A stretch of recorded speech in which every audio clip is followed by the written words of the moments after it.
Pathian lo vinan ka testimony na sakve kadua ro iswamani dikhanya lungi chedap le tu na yan chu anga thu sei lu kadua ne ka zai thei do ni ka shinawa sound ni le song ni kum covid thun lai kan chu mo kan lai kan har sa na shang la bo ka ke ni ho hi viral bel de kan tia har sa na to chu ko te tan ve ur kan khom thina chu tia nga chu ko din mun har sa zia te ka kan hu chia me ni khata so ve khat chia ai te ka chu ko tan tak zo rang chu ma kan no ma khatiang te kan me to kan le ke ma mi man ke den kan covid thil la kan lo in ma na sa zia te ni khat thil tu kan lo in ma na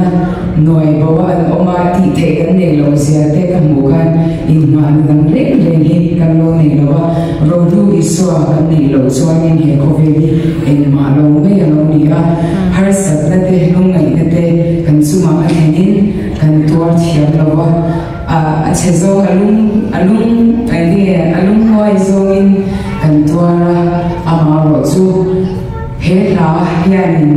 kamin binti varsaka chu de jong jon har sat na alo thlen chang po in min te chak tu alo ni to ani ti kha kan share ve tu chu ni pathian lo kunan ro ru iso kan ni ti la kan sang e